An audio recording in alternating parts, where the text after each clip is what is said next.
कहते ना गुरु क्यों चाहिए, गुरु क्यों चाहिए? जय कृष्ण तत्ववेता सही गुरु हो, क्योंकि शास्त्र पढ़ाएंगे, आप कैसे पढ़ोगे? आपको इंग्लिश की पढ़ने के लिए, साइंस पढ़ने के लिए, मैथ्स पढ़ने के लिए, इकोनॉमिक्स पढ़ने के लिए टीचर चाहिए। तो क्या इतना बड़ा इस जगत से अपना पंजा छुड़ाने के लिए, इस जगत को काटने के लिए, 84 लाख योनियों को पार करने के लिए गुरु नहीं चाहिए? एक 10वीं क्लास से 11वीं क्लास पहुंचने के लिए गुरु चाहिए। 84 लाख योनियां पार करने के लिए गुरु नहीं चाहिए क्या? शास्त्र युक्त गुरु चाहिए जो शास्त्रों की बात करे। मन वाले गुरु नहीं चाहिए, मन से कुछ भी बोल दे, ऐसा नहीं। शास्त्र गीता से बोलने वाला गुरु चाहिए। गुरु को गीता में एक्सपर्ट होना होता है, भागवत में एक्सपर्ट होना होता है, वो गुरु है, वरना गुरु नहीं है। गुरु के पास नेक्टर है तुम्हें देने के लिए, बेस्ट चीज है तुम्हें देने के लिए, नेक्टर। क्योंकि वो ब्रह्म में निष्ठ है, क्योंकि वो फिक्स है भक्ति में, वो भक्ति से डिविएटेड नहीं है।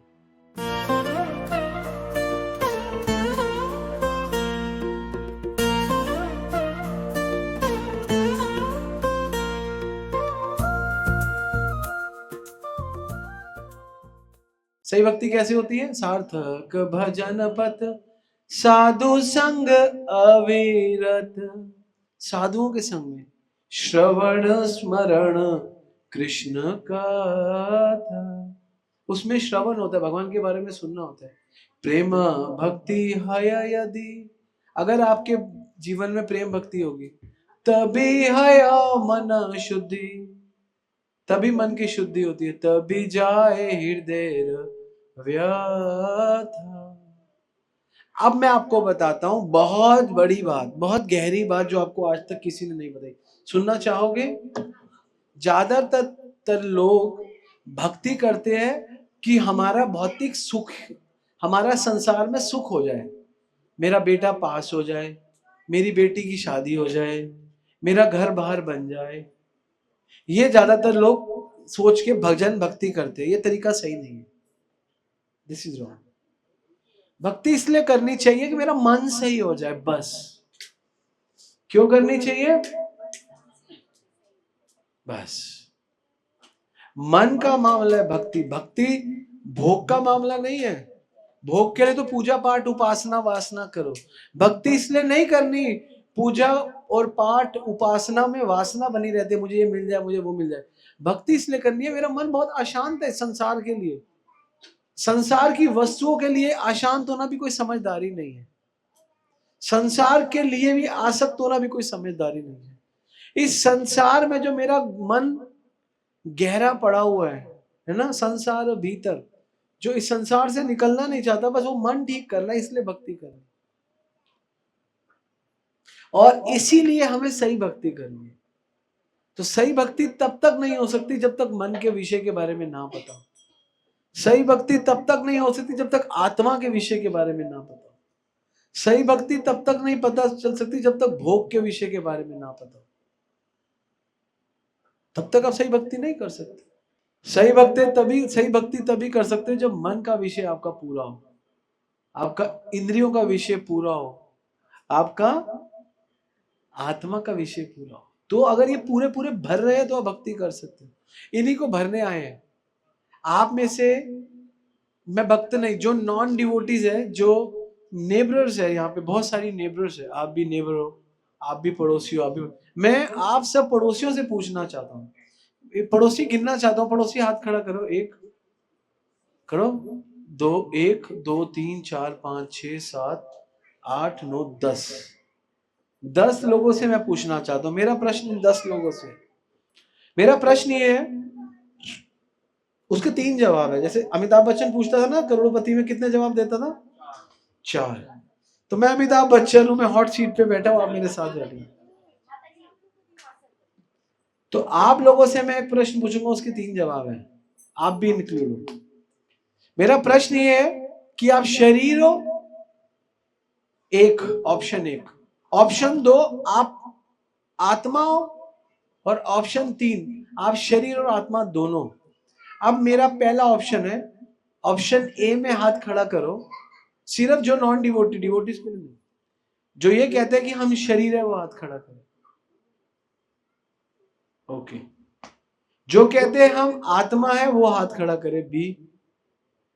ओके। जो कहते हैं हम शरीर और आत्मा दोनों है वो हाथ खड़ा करें।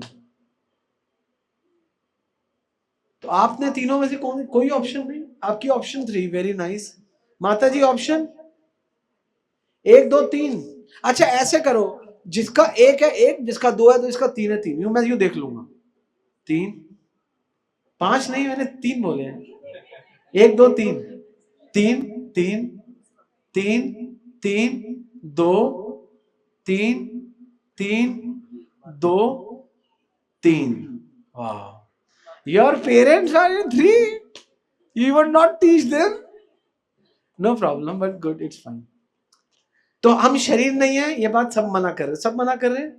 तो शरीर को क्यों संवारते रहते हो पूरा दिन, शरीर नहीं हो तो? नश्वर है। तो इसका मतलब ऑप्शन 3 में कौन कौन था, दोबारा एक बार हाथ खड़ा करना। ऑप्शन 3, ऑप्शन 3, ये is very nice, very nice. Option 3 मतलब दोनों है, दोनों है ना, दोनों है, शरीर भी है और आत्मा भी है। गीता में भगवान बोलते हैं ममे वांशो जीवलोके जीव भूत सनातन। जीव आदि काल से सनातन है। क्या सनातन है? मतलब मेरा अंश है, आत्मा है। लेकिन मैं कॉमन सेंस से समझाता हूँ, गीता में तो कृष्ण कह रहे हैं आप आत्मा हो, कॉमन सेंस से समझो। जब कोई व्यक्ति मरता है, कान लेकर जाता है, बाल, आंखें, मेरी सुंदर सुंदर नाक, मेरे सुंदर सुंदर होठ, मेरे सुंदर सुंदर हाथ, मेरे सुंदर सुंदर पैर। अगर आप 1% भी शरीर हो तो एक तो चीज साथ लेकर जाओगे, तो आप 100% आत्मा हो, किसी ने नहीं बताया। ताली बजाओ। तो आप सबके सब रॉन्ग हो, सिर्फ ये गुड़िया सही थी, इसने बोला था 2, और ये माता जी ने बोला था 2। आत्मा हो आप, ये कोई बताने वाला नहीं, हम दिल्ली से आए आपको बताने। आप बताओ, आप बड़ी बड़ी चीजें जानते हो कि नागालैंड की कैपिटल कोहिमा है, ऑस्ट्रेलिया की कैपिटल कैनबरा है, लेकिन आपको ये नहीं पता कि आप कौन हो। देखो कितनी बड़ी बात है ना। मैं कहता हूं कि ठीक है आपको नहीं पता, लेकिन आपको पता चला, आपको अच्छा लगा सबको कि आप शरीर हो ही नहीं। 70 साल में छोड़ दोगे इसको या 80 में छोड़ दोगे?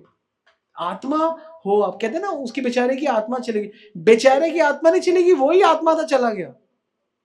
आत्मा का साइज बताया गया पद्म पुराण में, बाल के अग्रभाग के 10,000वें हिस्से के बराबर। इतनी छोटी है आत्मा का साइज, आपका साइज। आप 100% आत्मा हो, शरीर हो ही नहीं। क्योंकि आपको इस आत्मा को उठाना है, इसलिए शरीर दिया जाता है।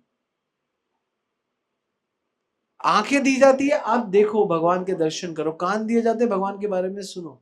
मुख दिया जाता है, भगवान के बारे में बोलो, भगवान का प्रसाद खाओ।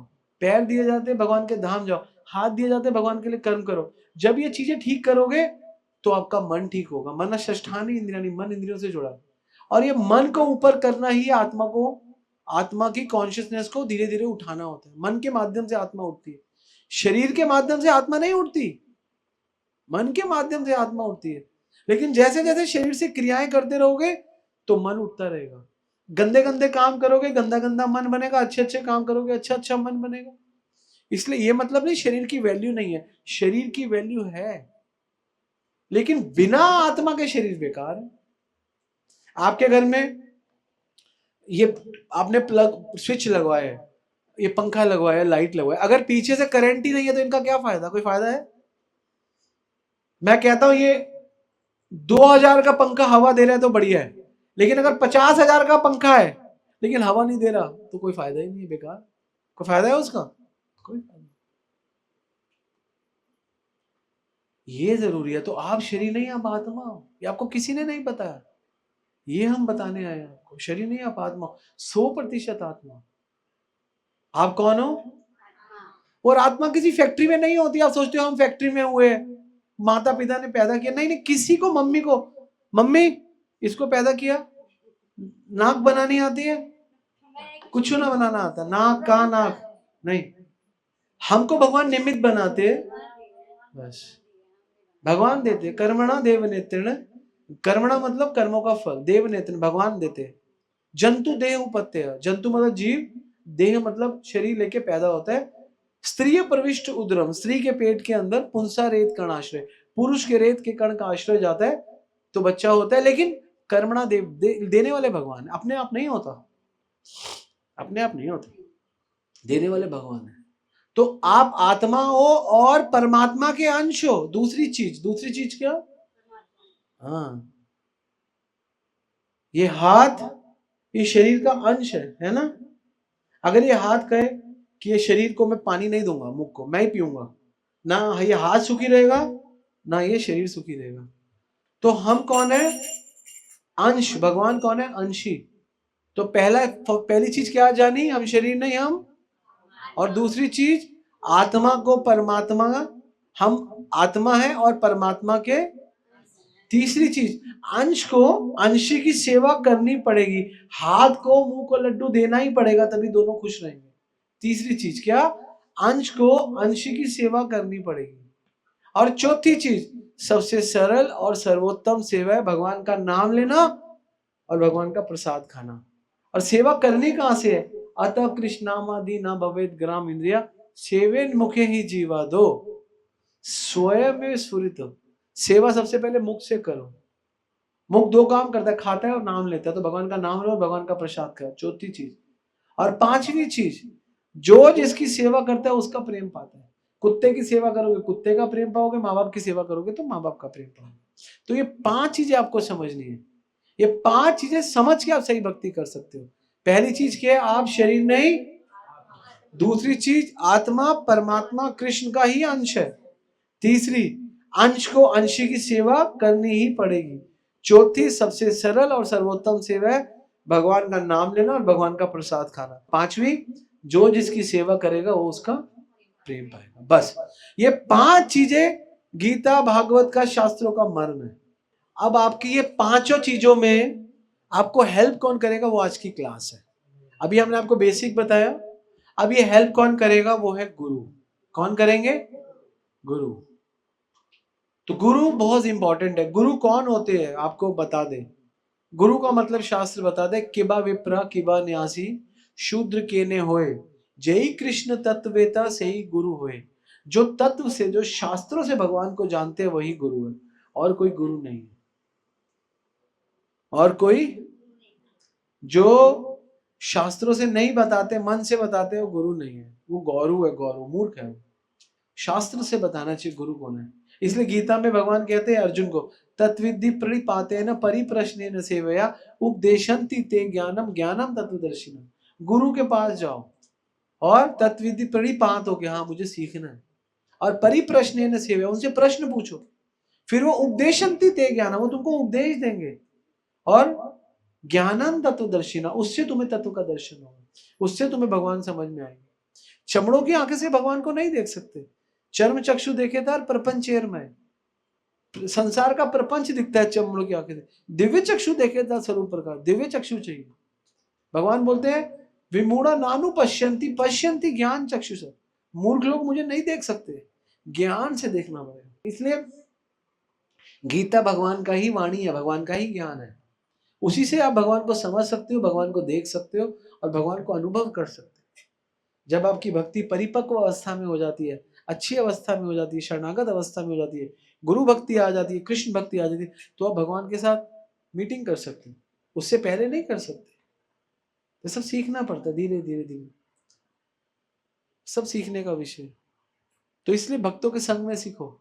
भागवत कहती है तुल्यम लवेनपि, के इसके मुकाबले किसी चीज की तुलना मत करो। तुल्यम लवेनपि, ना स्वर्गम ना अपुनः भवम, ना स्वर्ग में और ना इस जगत के भोगों में। भगवत संगी संगस्य, भगवान के भक्तों का संग, मृत्यानाम किमकुम आशित। क्या समझ में आया मैंने क्या बोला? किसी को समझ में आया? शास्त्र कहते हैं तुल्याम लवेनपि, बोलो तुल्याम लवेनपि, ना स्वर्गम ना अपुनः भवम, भगवत संगी संगस्य मृत्यानाम किमकुत आशिष। आशिष तो कहते हैं तुल्याम ना लवेनपि, तुल्य मतलब कंपैरिजन नहीं है। किसका कंपैरिजन नहीं है?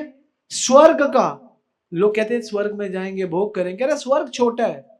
ना अपुनः भवन, इस जगत में बहुत आपके पास यश है वो भी छोटा है किसके मुकाबले? भगवत संगी संगत से। भगवान के भक्तों का जो संग है उससे बड़ा इस जगत में कुछ नहीं है, स्वर्ग भी नहीं है, इस जगत का कोई भोग भी नहीं है। तो जो आप जो आज जो आप भगवान के भक्तों का संग कर रहे हो, आप मान के चलो आपको स्वर्ग से बड़ा फल मिल गया। हरि बोल। ना स्वर्गम न अपुनः भवम, तूने इसको स्वर्ग से ज्यादा मजे दिलवा दिया। Do you feel like this? Yes. भगवत संगी संगस्य मृत्या नाम किम आशित। जो इस जगत में मरने वाले लोग हैं उनको फालतू चीजों की उम्मीद क्यों रखनी चाहिए? क्यों रखनी चाहिए? शास्त्र कहते हैं उनको फालतू चीजों की उम्मीद क्यों नहीं रखनी चाहिए। उनको किसी चीज की फालतू चीज की उम्मीद नहीं रखनी चाहिए जो भगवान की भक्ति करते। शंकर भगवान पार्वती को क्या कहते हैं? आराध्या नाम अपि सर्वेशाम विष्णु आराधना परम तस्मात् परितर देवी त्वदीय नाम समर्चरम। कि सारी आराधनाओं में विष्णु की आराधना परम है। हे त्वदीय, हे मेरी पार्वती, हे देवी, और उनसे भी अच्छा है कि भक्तों के संग में भक्तों के अनुसार भक्ति की जाए, वो सर्वश्रेष्ठ है। ये कौन कह रहे हैं? शंकर जी। किसको कह रहे हैं? पार्वती। और क्या कह रहे हैं? वाह वाह, क्या है वो? वाह वाह, वाह वाह गुरुओ संति शिष्या वित्ताय हारक सतगुरु दुर्लभ देवी शिष्य संताप हारक। बहुत सुंदर श्लोक है। इसमें बोलते हैं वाह वाह गुरुओ संति।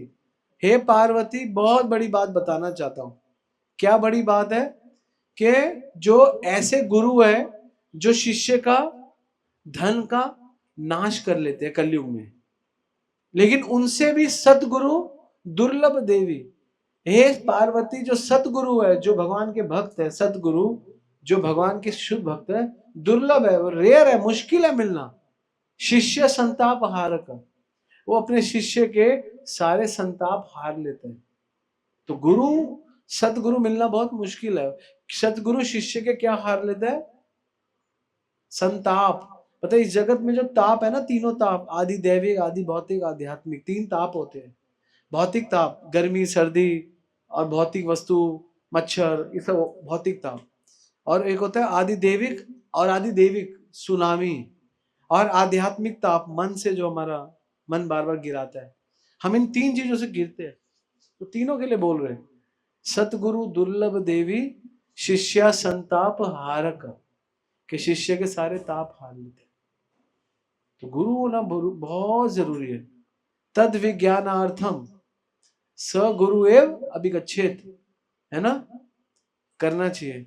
समत पाणी श्रोत्यम ब्रह्मनिष्ठम। इसमें बताया गया है कि हमें तत्व विज्ञान अर्थम, गुरु के पास क्यों ना चाहिए? विज्ञान अर्थम। विज्ञान क्या होता है? एक होता है ज्ञान और एक होता है विज्ञान। ज्ञान है कि पानी पीने से प्यास बुझती है, लेकिन क्या इस ज्ञान से प्यास बुझेगी या इस विज्ञान से प्यास बुझेगी? किससे प्यास बुझेगी? विज्ञान। जब ज्ञान को हम अपने जीवन में लेकर आते हैं उसको विज्ञान कहते हैं। तो गुरु क्यों चाहिए? तत् विज्ञानार्थम। जो भी ज्ञान है उसको कैसे करना है हमें कौन बताएगा? गीता भागवत में बहुत कुछ लिखा है, हमको तो कोई बताने वाला नहीं है। तद विज्ञानार्थम स एव गुरु अभिगच्छेत। तो गुरु के पास जाओ, तो गुरु के पास समित पाणी। समित पाणी का मतलब होता है बड़े हम्बल होके जाओ, कुछ गुरु को ऑफर करने के लिए लेकर जाओ। समित पाणी का मतलब लकड़ी। पहले जमाने में लोग गुरु के पास जाते थे लकड़, क्योंकि गुरु अग्नि जला सके। तो शास्त्र तो पुराना है ना। समित पाणी श्रोत्रियम। श्रोत्रियम का मतलब होता है एसेंस है गुरु के पास। गुरु के पास नेक्टर है तुम्हें देने के लिए, बेस्ट चीज है तुम्हें देने के लिए, नेक्टर। ब्रह्मनिष्ठम क्यों है? क्योंकि वो ब्रह्म में निष्ठ है, क्योंकि वो फिक्स है भक्ति में, वो भक्ति से डिविएटेड नहीं है। श्रोत्रियम ब्रह्मनिष्ठम, इसलिए गुरु के पास जाना चाहिए। इसलिए गुरु के पास जाना चाहिए। गुरु हमको बताएगा, जो हमने बोला ना, हमें सही भक्ति कैसे करनी है। मन से थोड़ा ना करेंगे। ज्यादातर लोग मन से भक्ति करते हैं, लेकिन भक्ति करने किससे है? किसके हिसाब से भक्ति करना है? गुरु के हिसाब से नहीं करनी, शास्त्रों के हिसाब से करनी। क्योंकि गुरु शास्त्रों को जानते हैं। जैसे आपके पास किताबें होती है, लेकिन फिर भी आप ट्यूशन क्यों लगाते हो? क्यों लगाते हो? समझने के लिए। सिमिलरली आपके पास शास्त्र है, गीता है, भागवत है, लेकिन आप अपने आप नहीं समझ पाओगे। Then you need a Guru to understand the shastras. तो आपको गुरु चाहिए शास्त्र को समझने के लिए। They will guide you, they will teach you, then you will understand the core of the shastra. Gita बोलती है 16वें अध्याय का 23वां श्लोक, यह शास्त्र विधि उत्सर्ज लिखा वर्तते काम कारत ना सिद्धिमवाप्नोति ना सुखम ना परम गतिम। अब आप नोती मतलब मिलेगा नहीं ना, मिलना ना। कहते हैं जो शास्त्रों को नहीं मानता, ये शास्त्र विधि उत्सर्ज है, शास्त्रों से ऊपर चला जाता है, शास्त्रों को नहीं मानता। वर्तते काम कार, जो मन करता है करता है। ना सिद्धि में वापनोती ना सुखम ना परम गति।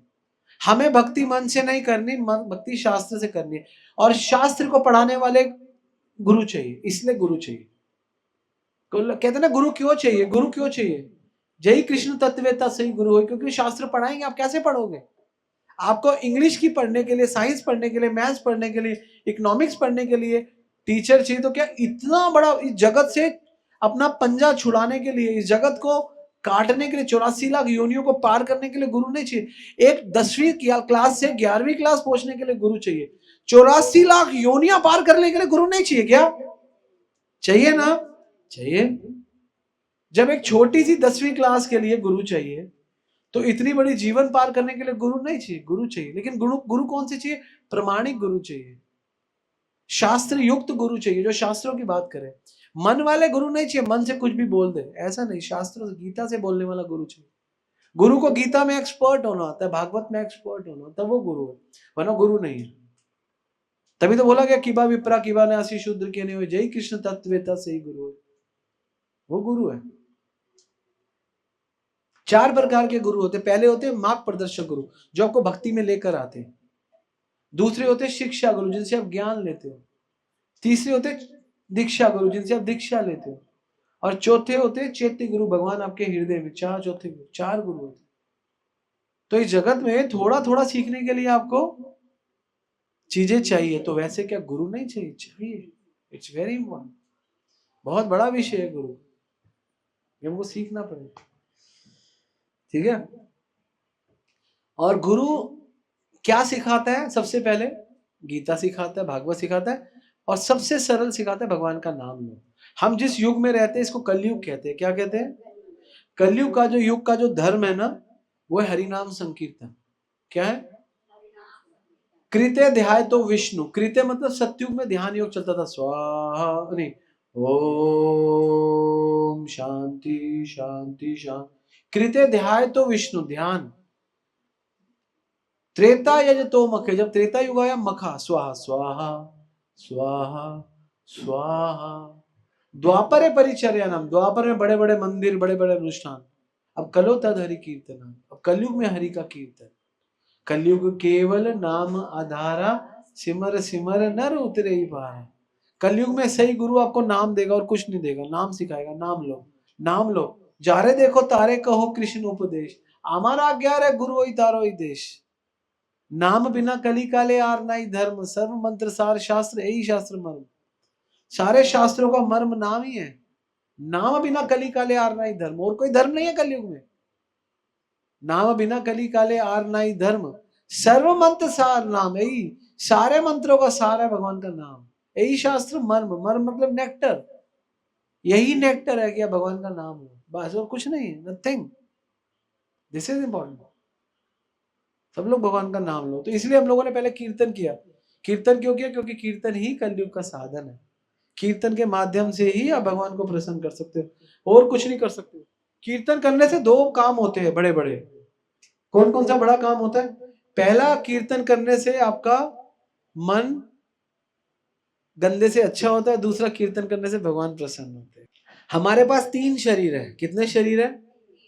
एक तो ये शरीर है जो दिखता है, पंचभूत से बना, पृथ्वी अग्नि जल वायु आकाश। तो जब हम मरेंगे तो हमारा ये पंचभूत में मिल जाएगा। कुछ भाग पृथ्वी में चला जाएगा, कुछ आकाश में, कुछ जल में, कुछ अग्नि में।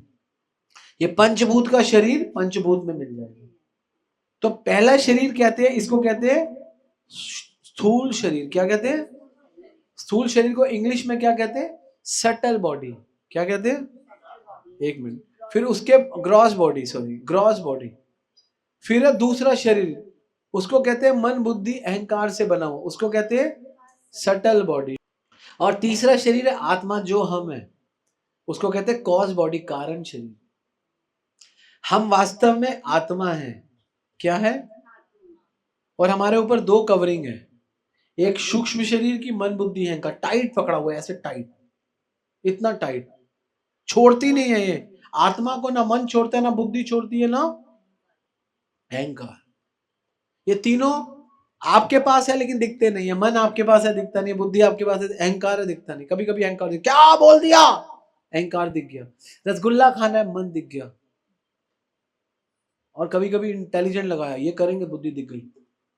लेकिन वैसे क्या दिखता है? ये दिखता है स्थूल शरीर। सूक्ष्म शरीर नहीं दिखता। दिखता है?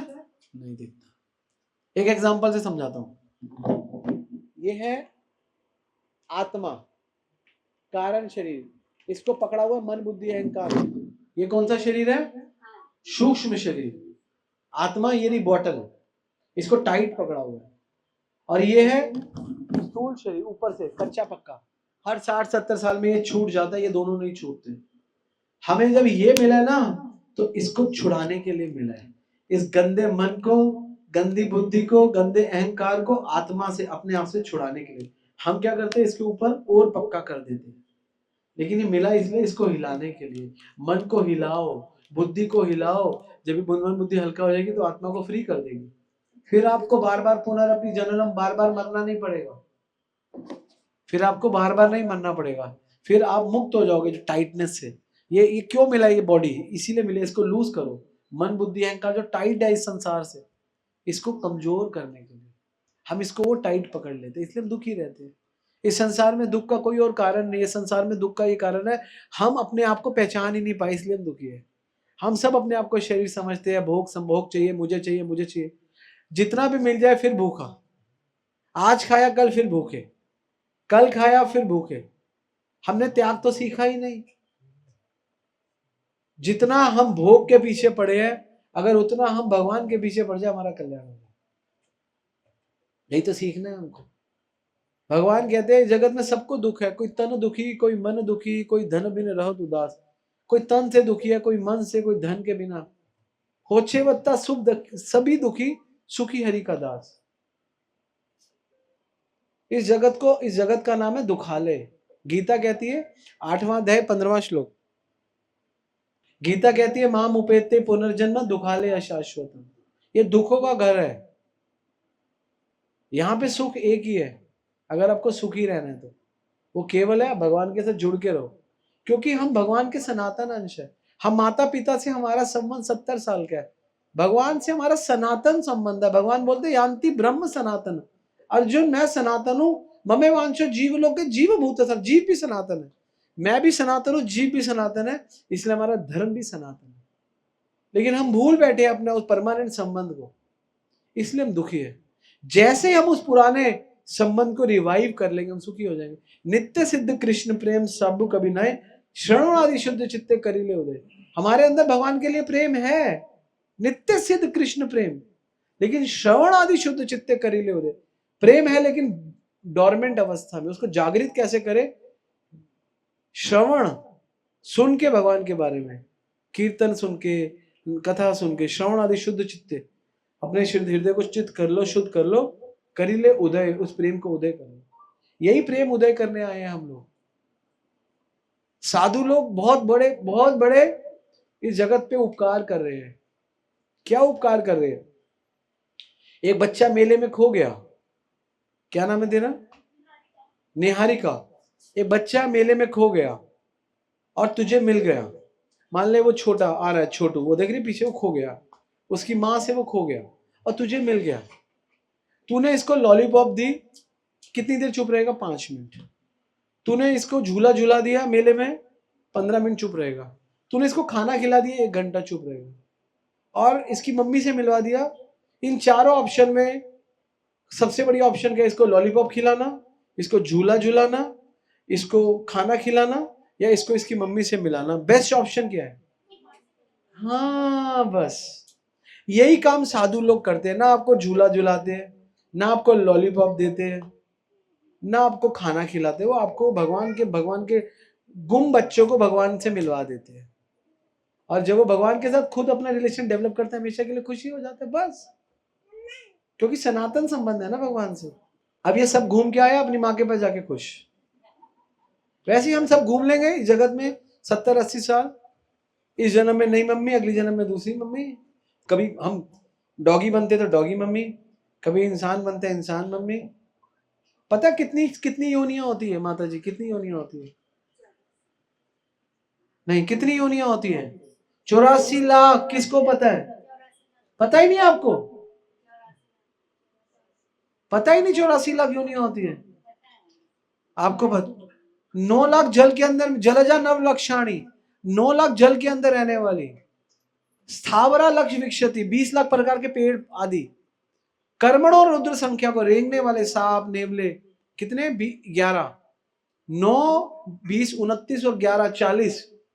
पक्षी नाम 10 लक्षाणी, 10 लाख प्रकार के पक्षी।